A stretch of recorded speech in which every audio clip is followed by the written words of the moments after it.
Ya, chiquillos, buenos días, vamos a dar comienzo a la clase. Estábamos viendo lo que es el pensamiento liberal o el movimiento liberal, que empezamos acá. Obviamente, después de lo que fue la Revolución Francesa, comienza lo que es el pensamiento liberal y la cultura burguesa. Recuerden que el pensamiento liberal, más allá también de plantear un liberalismo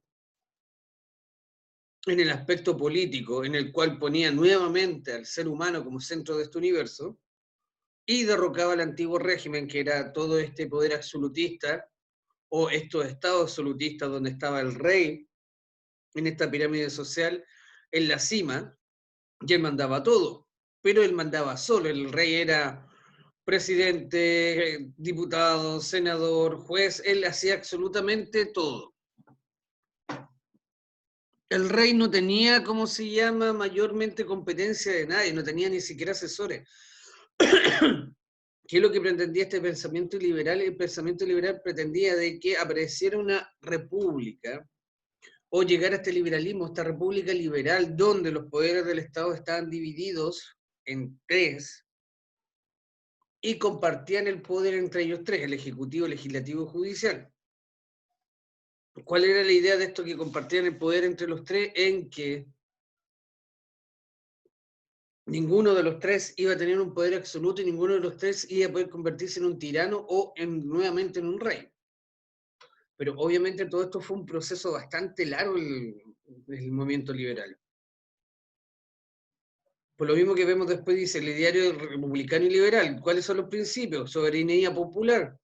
¿Cuál es la idea de la soberanía popular? Como les dije yo, el pueblo estaban tomando nuevamente este concepto democrático que venía desde Grecia, donde el pueblo toma el control, donde el pueblo es el que escoge a su representante. Como dice acá, cada ciudadano es soberano y ejerce soberanía directamente, o sea, cada persona que vive en un estado, como ejemplo el estado chileno, tiene derecho cuando es ciudadano, o sea, cuando se convierte en ciudadano es cuando ya tiene la mayoría de edad y puede participar plenamente en el concepto de política. Él puede escoger a sus representantes, tanto desde los concejales, alcaldes, diputados y senadores, hasta el presidente. Eso es lo que se planteaba ahora, que el pueblo escogiera a quién quería que lo representara. La separación de los poderes del Estado, ya se lo he repetido varias veces, que el poder independiente entre Poder Ejecutivo encontramos al presidente con sus ministros, Poder Legislativo encontramos al Congreso con los senadores y diputados, y el Poder Judicial encontramos a los jueces o fiscales hoy en día. Ellos son los que administran la ley. ¿Cuál es la idea de esta separación de los poderes del Estado? Que ninguno tenga el poder absoluto y ninguno, como dirían ustedes, arranque con los tarros. Los tres mandan, pero mandan en su propia, ¿cómo se le dice?, en su propia área, nada más.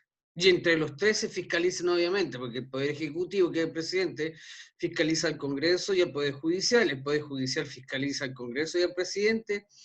Y el Poder Legislativo fiscaliza al presidente y al Poder Judicial para que cada uno haga bien su tarea. Esa es la idea de esto. ¿Y cuál es el otro punto? La igualdad ante la ley. La necesidad de una constitución. Debe existir una carta fundamental, como estábamos viendo en Cívica, en donde se concentran todos los derechos y deberes de los ciudadanos, todas las leyes que a nosotros nos rigen y todos los derechos que el Estado nos tiene que entregar a nosotros. Esa es la idea de este liberalismo, enfocar en este preciso momento en un sentido de más democrático y eliminando este poder absoluto y tratando de eliminar esa pirámide social que existía anteriormente. Por lo mismo aparecen las expresiones del liberalismo, lo que es el parlamentarismo y el constitucionalismo, que son dos cosas distintas. Cuando hablamos de parlamentarismo, que lo vimos la semana pasada, es cuando, después de la Revolución Francesa, derrocan al rey de Francia, las monarquías reinantes se dieron cuenta que esta idea liberal podía surgir en sus países y ellos perderían totalmente el control. ¿Qué es lo que se hizo acá? En Inglaterra creó la monarquía parlamentaria.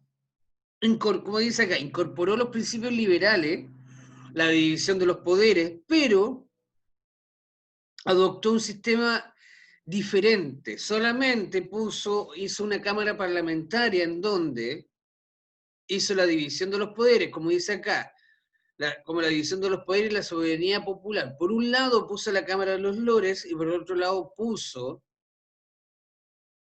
la Cámara de la Cámara Popular o la Cámara de los Representantes.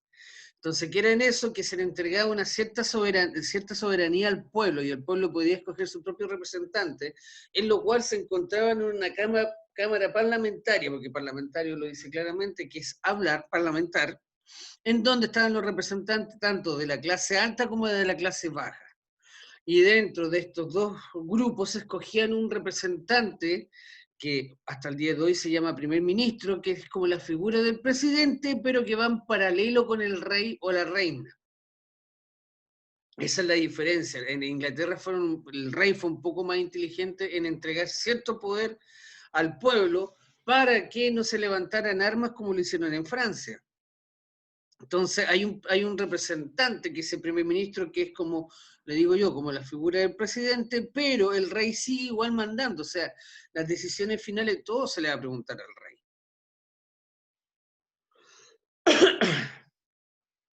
Como lo mismo que está el recuadro de acá al costado, que lo vemos, este mapa conceptual, donde dice gobiernos parlamentarios. Rey o presidente sigue siendo el jefe de Estado.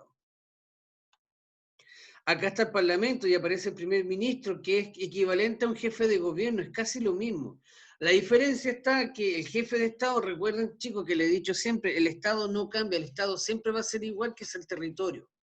El Estado se mantiene permanentemente en el tiempo y lo que va cambiando es el gobierno que administra este Estado. Por eso acá en este sistema parlamentario el rey siempre va a ser jefe de Estado porque el Estado nunca va a cambiar. Pero hay un primer ministro o equivalente a jefe de gobierno que como que representaría al presidente. Y obviamente, como le dije yo, este parlamento se escoge por votación popular. Esa es la diferencia entre parlamentarismo que yo le explicaba la otra vez. Y este parlamentarismo o esta monarquía parlamentaria fue creada en Inglaterra precisamente para evitar, entre comillas, una revolución, un golpe de Estado y derrocaran a la monarquía. Pero tenemos los gobiernos presidenciales, que ya sería el constitucionalismo, donde es lo que más nosotros conocemos. Viene, obviamente, la elección de un presidente, viene por votación popular, el Parlamento también se escoge por poder popular, en donde acá es como un sistema democrático que nosotros tenemos hasta el día de hoy, que más o menos el próximo año, ya para el 2021, van a haber elecciones presidenciales y parlamentarias, donde toda persona que tenga 18 años puede participar en este sistema democrático, ya que es un ciudadano, a no ser que haya sido castigado por la ley con presidio, por más de 3 años pierde la ciudadanía, ya no podría participar en la ciudadanía. ¿Cuál es la idea de la Constitución? La Constitución es la carta fundamental del país, como lo habíamos visto el otro día. Organiza la estructura del Estado, define la organización política, establece los derechos y deberes de las personas. Recuerden que en la Carta Fundamental o la Constitución están todas las normas y leyes que rigen un país. Por eso es tan importante. Por lo mismo acá en Chile, en octubre, debería venir el plebiscito donde a la gente se le va a preguntar si desea o no desea cambiar la Constitución, porque para poder cambiar una Constitución tiene que estar todos los ciudadanos de acuerdo. Obviamente, después de ver todo este sistema político, cómo se armó, cómo se fue dando la idea de este liberalismo, hay que considerar que también paralelo a este liberalismo político aparece el liberalismo económico. Aparece el liberalismo económico, aparece el liberalismo económico. Ese liberalismo económico, recuerden que pone de partida nuevamente el sistema de la razón, en donde el ser humano puede y tiene todo el derecho de sacar provecho de sus cualidades, sus destrezas y de su terreno. En pocas palabras, si yo soy buen albañil para la época, buen carpintero, soy un navegante, soy un zapatero, puedo cobrar lo que yo desee por el servicio que yo estoy prestando. Segundo, yo soy libre de trabajar donde quiera y con quien quiera. Y tercero, yo soy libre de utilizar la tierra que ya es mía en venderla, arrendarla o sacarle usufructo. O sea, usufructar, o más bien dicho, sacarle ganancia a todo eso que yo le estoy explicando. Por eso está la contrapartida de ese liberalismo político y liberalismo económico. Y obviamente, dentro de lo que es el liberalismo y lo que se plantea en la carta fundamental, que es la Constitución, se establecen los valores principales que debe tener una persona. Los valores principales que plantea el liberalismo que tienen que estar en la Constitución son la libertad de pensamiento, libertad de reunión y asociación, libertad de expresión de prensa y libertad religiosa. Si nosotros vemos estos 4 puntos, la Constitución chilena hasta el día de hoy están. Porque Chile tiene libertad religiosa, usted puede ejercer la religión que quiera. Libertad de expresión de prensa también, yo puedo escribir en la prensa y puedo criticar o el gobierno o estar a favor del gobierno. Libertad de reunión, asociación, ¿qué significa eso? Que yo tengo todo el derecho de reunirme con quien quiera yo quiera para hablar el tema que a mí se me desee. Y libertad de pensamiento, por eso Chile es pluripartidista. Partidista. ¿Qué significa eso? Que hay distintos partidos políticos y distintas formas de pensar. Imagínense, todo esto viene más o menos del siglo XVII, XVIII y XIX. De ahí que parte el liberalismo, imagínense, aquí estamos hablando del siglo XVIII, donde viene aquí esta imagen de la primera de la Declaración de Derechos de la Revolución Francesa. Como dice el artículo número 1, los hombres nacen y permanecen libres y iguales de derechos. Si nosotros revisamos la Constitución chilena, tiene el mismo artículo. Todos los hombres que nacen en Chile son libres e iguales ante la ley con los mismos derechos. Y en este puntito de acá que yo le estaba explicando recién, que otro de los derechos del liberalismo fue la propiedad privada. Como dice aquí, pilar fundamental del liberalismo económico. Acá está.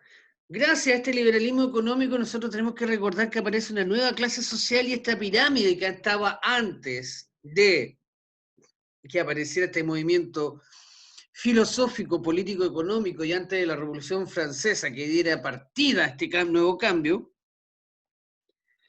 Había otra pirámide social donde estaba el rey, estaba la nobleza, los artesanos, campesinos y los esclavos, la gente pobre. Con el liberalismo económico, con este personaje que es Adam Smith, él plantea que yo puedo sacar provecho de lo que yo quiera, en pocas palabras, para que se entienda. O sea, yo puedo sacar dinero de donde yo quiera, vendiendo, trabajando, explotando mi tierra, explotando a la gente, lamentablemente, porque después se va para eso este liberalismo económico. En donde acá la idea es que yo como ser humano soy la principal materia prima en la cual yo mismo puedo usufructar conmigo y yo mismo puedo empezar a generar dinero, que es la idea. ¿Cuál es el pensamiento del liberalismo económico? Como dice aquí, bien sencillo, la búsqueda máxima del beneficio personal. O sea, mi beneficio personal es conseguir dinero. Obviamente, trabajando o vendiendo para enriquecerme yo mismo, para yo seguir ganando dinero. La idea de este liberalismo económico es que el Estado no puede intervenir en este proceso. Hoy en día el Estado siempre es garante, el Estado siempre es el que vigila y controla que las empresas no cobren más de lo que es debido o no hay una colusión entre ellas. Recuerden que acá ha estado siempre el caso más bullado y el más conocido, la colusión del confort, donde todas las empresas fabricadoras de confort se coluyeron entre ellas para subir los precios y cobrar lo mismo. Entonces ahí es donde el Estado tiene que intervenir para fiscalizar que ellos no cobren los mismos precios, no suban los precios y el consumidor tenga una variedad de precios distintos y escoja de acuerdo a la calidad del producto que quiera comprar o el precio que puede pagar. Pero en este momento el liberalismo económico plantea que el Estado no puede intervenir en eso. Está la acumulación de capitales y competencia. Obviamente yo como empresario puedo acumular el más capital, hasta más no poder seguir ocupando, o sea, acumulando más dinero. Y obviamente la idea que dentro de esta acumulación de dinero, como se plantea acá, tiene que haber una competencia. No puede ser que una sola persona fabrique zapatos y se lleve todo. Está el derecho del libre mercado, en que pueden haber 10 fabricantes de zapatos y ahí las personas escogerán cuál es el que más les gusta o cuál es el que se acomoda a su situación económica. Obviamente la defensa de la propiedad privada, cuando estaba el poder absoluto, cuando estaba este régimen, este Estado absolutista y el rey mandaba, nadie era dueño de nada porque el rey era dueño de todo. Una vez que se cae este sistema, este Estado absolutista y aparece este Estado republicano liberal, cada uno pasa a ser dueño de su propia propiedad privada. Cada uno es dueño del terreno y puede hacer exclusivamente lo que se le desee con él. Y obviamente acá aparece el libre mercado. Lo que le decía yo, es la competencia. O sea, yo como consumidor tengo que tener un pupurrí de elementos que yo pueda escoger. No solamente una pura persona me va a vender ese producto y va a tener la exclusividad y va a ponerle el precio que quiera. Tiene que haber una libre competencia. Tienen que haber varias personas que vendan los mismos productos. Y debido a todo este liberalismo económico, debido a todo este proceso mercantil, donde, ¿cómo se llama? Aparece este nuevo comercio, aparece la nueva gente, aparecen los nuevos ricos, aparece la cultura burguesa, que la vamos a ver ahora. Pero antes de verlo eso, vamos a ver una pequeña pasada súper rapidita, que obviamente Francia fue el primer, entre comillas, Estado que se liberó de este poder absoluto, de esta monarquía absoluta a través de una revolución. Durante el siglo XIX hubieron una oleada de revolución en Europa. Recuerden que no era el único Estado absolutista que existía en Europa. Estaba lleno. Entonces, ¿qué es lo que ocurrió? Hubo una oleada de distinto entre comillas para que lo entiendan ustedes, golpe de Estado hacia la monarquía. Obviamente la primera revolución partió en Francia y como dice aquí se extendió a Bélgica, Polonia y otros territorios. Fue en 1830, después para 1848 nuevamente hay un estallido social como nosotros lo estamos viendo hoy en día, también partió en Francia.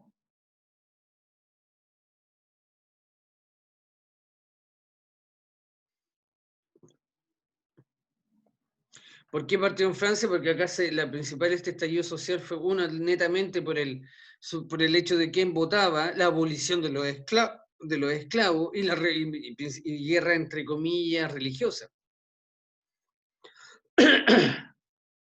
Este liberalismo también llegó a América. Debido a este liberalismo político republicano, el primer Chile también optó por el tema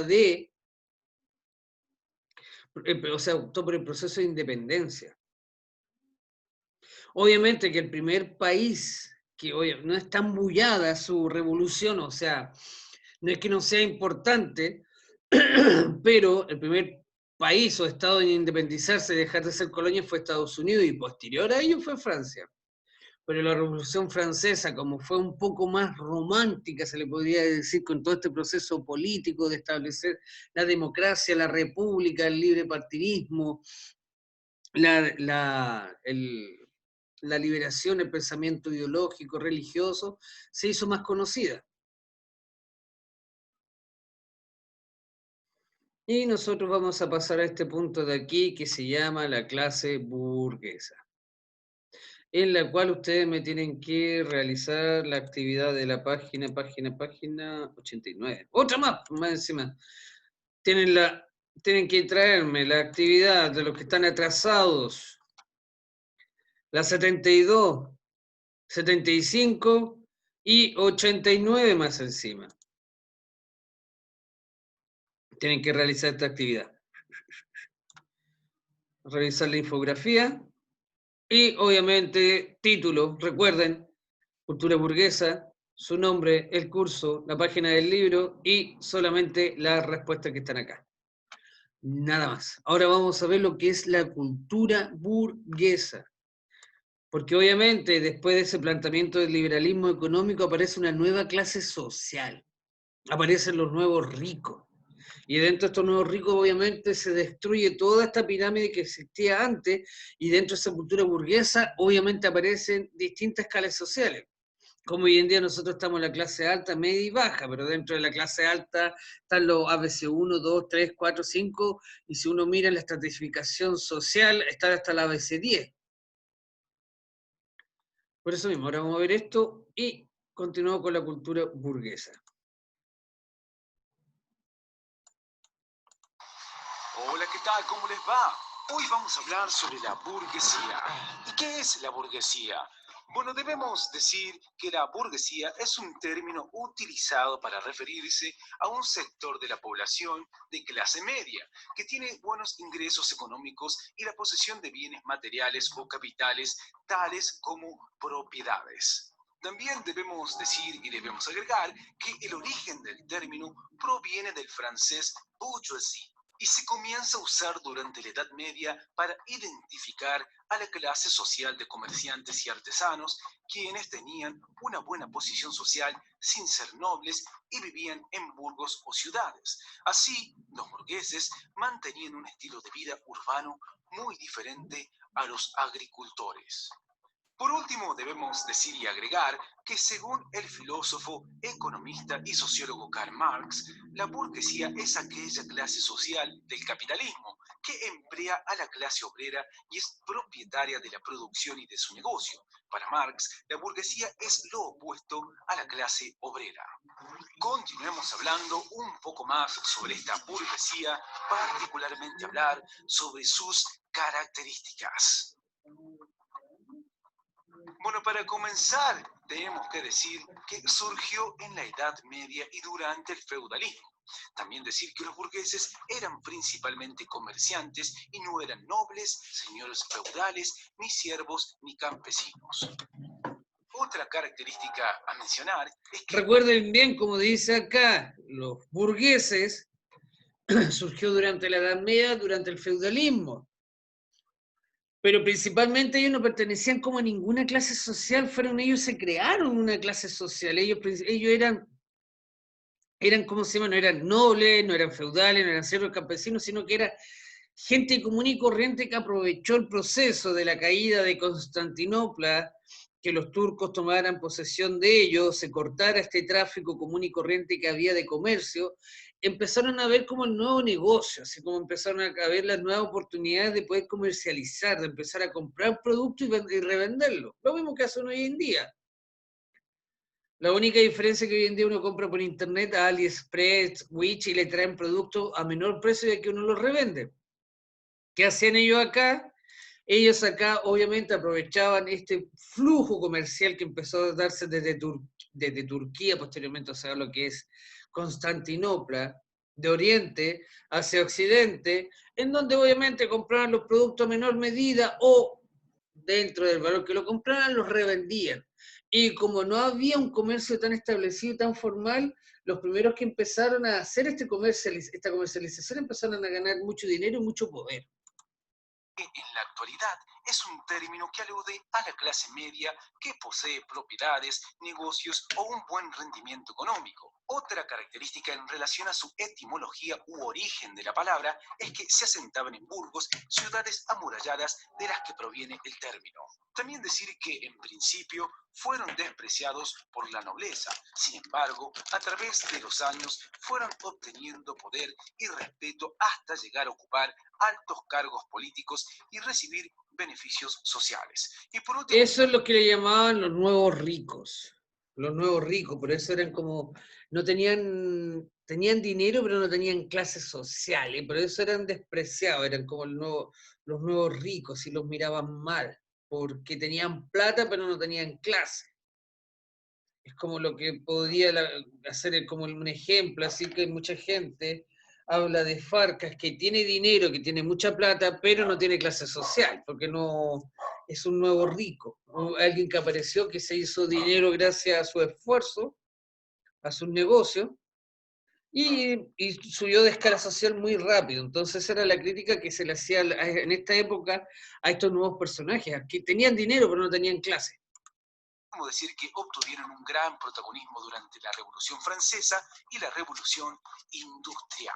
Sigamos hablando un poco más. ¿Por qué la clase burguesa tuvo gran importancia en la Revolución Francesa? Porque fueron los que propiciaron esta revolución, fueron los que, más bien dicho, la sustentaron o la auspiciaron porque ellos les convenía, entre comillas, como ellos manejaban la pequeña empresa o mediana empresa durante la Revolución Francesa, ellos lo que necesitaban era eliminar este antiguo régimen. porque este antiguo régimen, que era el Estado absolutista, no les permitía seguir creciendo y necesitaban eliminar. Necesitaban este ideario político o este ideario, ¿cómo se llama?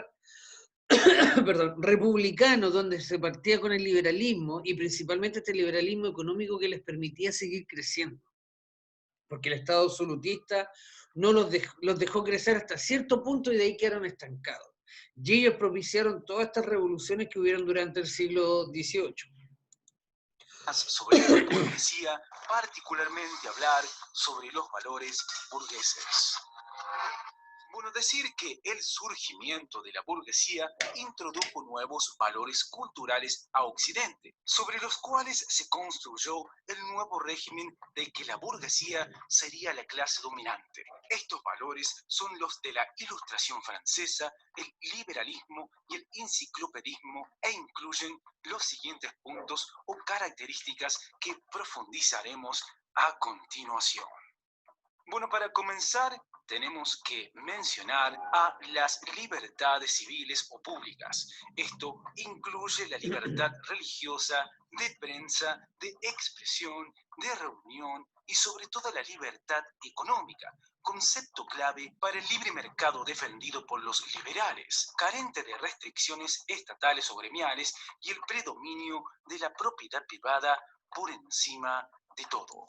Lo mismo que le estaba explicando delante, que era que principalmente el liberalismo planteaba todo este estamento, la libertad de prensa, de libertad de religión, de libertad de reunirse, pero principalmente la libertad económica. A este grupo burgués le interesaba esta libertad económica, le interesaba este libre mercado. Ellos querían más que obviamente de las otras libertades estaban dentro de este ideario republicano, pero ellos auspiciaron y propiciaron esta revolución por un tema de liberalismo económico. Ellos no querían estas restricciones estatales, por eso proponen y siempre plantean que el Estado no puede intervenir en sus negocios o no puede intervenir en la economía, porque sería volver a un sistema absolutista donde el rey era dueño de todo y había que pagarle siempre un impuesto. Y al final y al cabo se llevaba casi todas las ganancias que podía tener una persona. Entonces, por eso en este ideario nuevo, en estas ideas liberales, se plantea que el Estado no puede participar o no puede intervenir en la economía o en la propiedad privada más encima. O sea, la cultura burguesa podía manejar su economía o manejar la economía y el mercado a su antojo, sin que el Estado interviniera. Otro punto que haremos mención tiene que ver con el Estado de Derecho, es decir, la división y separación de los poderes públicos organizados en base a la igualdad ante la ley de todos los hombres y en el liberalismo político, con un sistema parlamentario sostenido por una constitución nacional. Y por último, mencionar la movilidad nacional, la posibilidad del ascenso o descenso de cualquier individuo dentro de la escala socioeconómica en base a sus éxitos económicos. Otro punto principal que pretendía la cultura burguesa, gracias a este liberalismo económico, era la movilidad social. Porque durante la Edad Media, pasando a los estados absolutistas, una persona común y corriente podría convertirse en un gran comerciante, podría adquirir mucho dinero, pero la movilidad social lo estancaba. El antiguo régimen no le permitía a él ascender o cambiar de estrato social. Siempre iba a ser considerado alguien sin cultura o de clase muy baja. Más allá de que adquiriera mucho dinero, no le permitía este ascenso social. No le permitía salir de donde estaba. Era como popularmente se decía acá en Chile hace mucho tiempo, un roto con plata. O un nuevo rico, era siempre menospreciado. Tenía dinero, pero era un roto con plata. Acá es lo mismo. Acá la gente en este movimiento liberal pretende que se desechen estas clases sociales del antiguo régimen y hay una movilidad de acuerdo al poder adquisitivo que tiene cada uno. Intelectuales o laborales, y no por su sangre o linaje o pertenencia a un estrato social.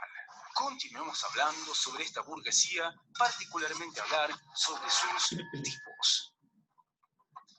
Bueno, debemos mencionar, por un lado, a la alta burguesía, la llamada alta sociedad, es decir, los sectores más adinerados y exclusivos de la burguesía, que en mucho sentido se manejan como una nueva aristocracia. También Obviamente, pues, después de destruir el antiguo régimen, este Estado absolutista, la nobleza da un paso al costado y aparece la alta burguesía, que son los nuevos ricos, y aparece esta nueva clase social. Aquí nuevamente se estratifica la clase social entre alta burguesía, media burguesía y baja burguesía. mencionar a la pequeña burguesía, suerte de burguesía menor intermedia entre la burguesía y el proletariado. Por otro lado, mencionar a la burguesía ilustrada, originalmente una clase burguesa del siglo XVIII que cultivó los valores de la cultura, las artes y la educación. Puede usarse también el término para aludir a la clase media universitaria o artística. Y por último, mencionar a la burguesía agraria. A pesar de lo contradictorio de ambos términos, se usa este nombre para designar a los terratenientes y grandes productores agrícolas. Bueno, esto es todo por hoy. Como siempre les decimos, chequen los videos de nuestro canal. Ya, chiquillos, miren, queda poquito tiempo, ya se va a acabar, así que lo que les digo es que recuerden que me tienen que entregar las actividades para los que, mira, antes que se corten cualquier minuto, y me voy despidiendo. Cuídense mucho, hagan las tareas, recuerden que me den la actividad de la página 72, 75 y 89, ¿ya? En cualquier minuto esto se corta, así que, como les digo, cuídense, realicen la actividad, ya les mandé mi correo y me lo tienen que entregar. Por lo menos las dos primeras actividades de hoy día y la otra sería el día viernes, nos toca historia de nuevo, parece. Ahí me tienen que entregar la tercera actividad. No, nos toca el jueves. El jueves tendríamos que ver, me tendría que pasar la próxima actividad. ¿Ya, chicos? Cuídense, nos estamos viendo, que estén muy bien. Ya dice que queda un minuto y se va a cortar. Así que hasta luego, niños.